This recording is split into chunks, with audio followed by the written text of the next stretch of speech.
Good morning friends, this is Anil and welcome to सनसे बनिच। दोस्तों, शिक्षा जगत की महत्वपूर्ण सुर्खियों के साथ आज मैं एक बार फिर से आप लोगों के बीच में उपस्थित हूं। दोस्तों, आज की बड़ी और महत्वपूर्ण खबर जो है दोस्तों वो है कि सत्यापन के बाद प्रमाण पत्र नहीं दे रही है नियोजन इकाइयां। 31 मार्च तक सबको बढ़ा हुआ वेतन मिल जाएगा, शिक्षा मंत्री माननीय विजय कुमार चौधरी का कहना है। और भी कई अपडेट्स हैं, हम लोग विस्तार से देखते हैं। इससे पहले यदि आप हमारे चैनल पर नए हैं, चैनल को जरूर सब्सक्राइब कर ले और अपने दोस्तों को भी शेयर करें, बिकॉज शेयरिंग इज केयरिंग। आइए हम लोग देखते हैं। सबसे पहले सत्यापन के बाद प्रमाण पत्र नहीं दे रही है नियोजन इकाइयां। दोस्तों, जिले में बिहार शरीफ से एक खबरें हैं दोस्तों। करीब 1400 नवनियुक्त शिक्षकों को नियुक्ति पत्र तो दे दिया गया, लेकिन उनकी परेशानी कम होने का नाम नहीं ले रही है।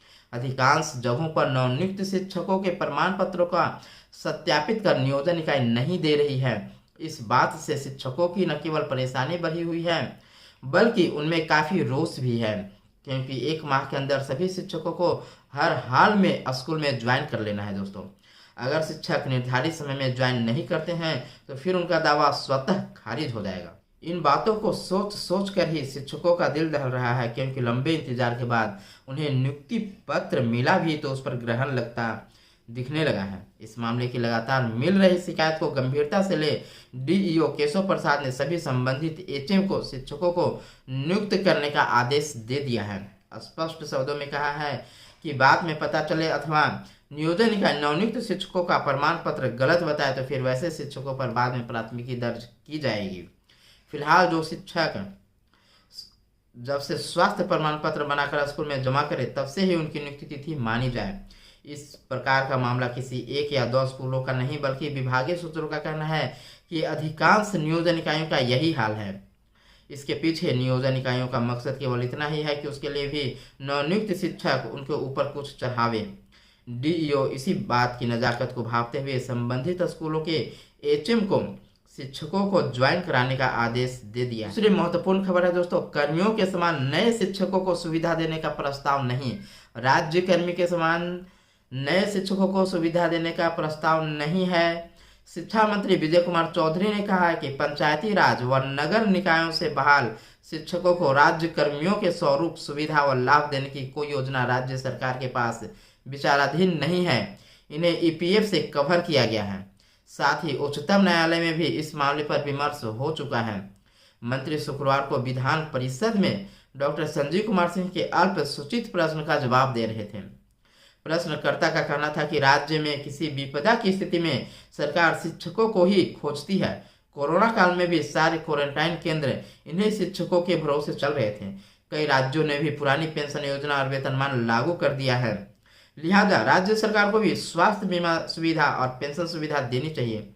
जवाब में मंत्री ने कहा कि सामाजिक सुरक्षा एवं कल्याण को ध्यान में रखकर शिक्षकों को 1 सितंबर 2020 से राज्य सरकार ने ईपीएफ स्कीम से आच्छादित किया है। इसके लिए 15,000 रुपये प्रति माह वेतन के हिसाब से राज्य सरकार अपना अंशदान 13% देगी। सरकार ने इन्हें नियत वेतन से निकालकर 11 अगस्त 2015 को अनुशंसित वेतन मान दिया है। साथ ही राज्य सरकार के कर्मियों के अनुरूप घोषित महंगाई भत्ता, चिकित्सा भत्ता, मकान किराया भत्ता और देय वार्षिक वेतन वृद्धि स्वीकृत की गई है। दोस्तों, वर्तमान वेतन संरचना में सुधार करने के उद्देश्य से उनको 1 अप्रैल 2021 को देय वेतन में 15% की वृद्धि करने का निर्णय लिया गया।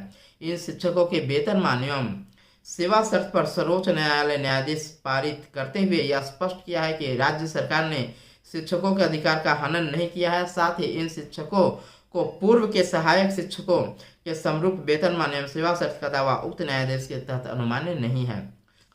तीसरी बड़ी खबर जो है दोस्तों वो है शिक्षकों को 31 मार्च तक मिल जाएगा बढ़ा हुआ वेतन। शिक्षा मंत्री विजय कुमार चौधरी ने कहा कि 31 मार्च तक जिनका डाटा अनुमोदित हो चुका है उन सभी शिक्षकों को बढ़े वेतन का भुगतान कर दिया जाएगा। अब तक 3,52,783 शिक्षकों में से 3,24,975 का डाटा अपलोड किया जा चुका है। 2,08,663 शिक्षकों का डिजिटल सिग्नेचर के बाद ऑनलाइन वेतन पर्ची निर्गत की जा चुकी है एवं वेतन भुगतान की कार्रवाई की जा रही है। मंत्री शुक्रवार को विधान परिषद में संजय कुमार सिंह और डॉक्टर संजीव सिंह के अल्प सूचित प्रश्न का जवाब दे रहे थे। कहा कि शिक्षकों को अनुशंसित वेतनमान मिल रहा है, इसमें वृद्धि की गणना पुराने वेतनमान से की जाएगी तो विसंगति दिखेगी, लेकिन वर्तमान में इस अनुशंसित वेतनमान से गणना करने पर कोई विसंगति नहीं है। फिर भी वेतन विसंगति निराकरण में वेतन निर्धारण के लिए निर्देश दिया गया है। आगे भी इसी आधार पर वेतन वृद्धि होगी। वेतन निर्धारण के लिए ऑनलाइन कैलकुलेटर विकसित किया गया है, माननीय शिक्षा मंत्री विजय कुमार चौधरी जी का कहना है। दोस्तों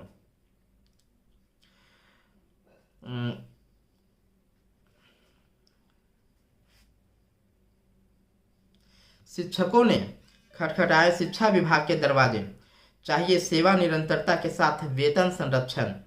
सेवा निरंतरता के साथ वेतन संरक्षण के लिए पंचायती राज नगर निकाय शिक्षकों ने शुक्रवार को शिक्षा विभाग के दरवाजे खटखटाए।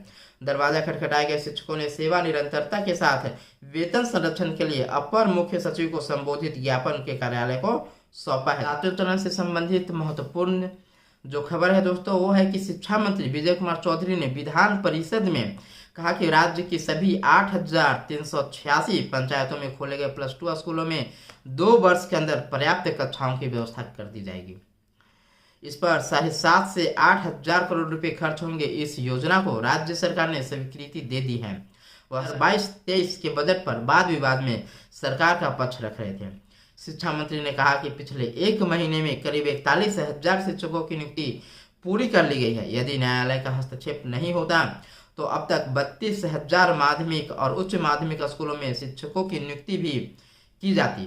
न्यायालय से अनुरोध है कि 6ठे चरण की नियुक्ति प्रक्रिया पूरी होने दें। 7वें चरण में उन छूटे हुए अभ्यर्थियों को भी शामिल किया जाएगा जिन्होंने पहले आवेदन नहीं किया था। ये एक महत्वपूर्ण लाइन है दोस्तों। शिक्षा मंत्री जी का कहना है कि 6ठे चरण की प्रक्रिया को पूर्ण किया जाए। 7वें चरण जो STT 2019 है उसमें सभी छूटे हुए को मौका देने की बात कर रहे हैं। विधान परिषद चुनाव बाद शारीरिक शिक्षकों की नियुक्ति, शिक्षा मंत्री ने TET और STT अभ्यर्थियों को थोड़ा धैर्य रखने की सलाह देते हुए कहा है कि विधान परिषद चुनाव की आदर्श आचार संहिता खत्म होने के हफ्ते भर में शारीरिक शिक्षकों की नियुक्ति प्रक्रिया शुरू कर दी जाए। छूटे हुए नियोजन इकाइयों में विशेष चक्र के तहत काउंसलिंग 14, 15 और 16 मार्च को होनी है दोस्तों। और इसके लिए कई जगहों पे डिटेल्स भी दिया जा रहा है कि आपकी काउंसलिंग कहाँ पे होगा। लेटर इशू किया जा रहा है कई नियोजन इकाई पर। यदि कहीं पर अभी भी नहीं किया जा रहा है, आप लोग भी थोड़ा सा सीरियस होइए और वहाँ के DEO सर से जाकर के मिलिए, क्योंकि आपके पास समय कम है। 14, 15 और 16 को आपकी काउंसलिंग होने वाली है और अब तक सारा डेटा अपलोड हो जाना चाहिए था। यदि नहीं हुआ है तो ज़रूर आप लोग जाकर के मिलिए, क्योंकि कई जगहों से लेटर भी इशू किया गया है कई जिलों से कि आपकी काउंसलिंग 14, 15 और 16 को कहाँ पे होगी, उसका स्थल का नाम भी बता दिया गया है दोस्तों। आज के सुर्खियों में इतना ही। फिर मिलते हैं एक नए वीडियो के साथ। आप सन से बने के साथ बने रहें। धन्यवाद।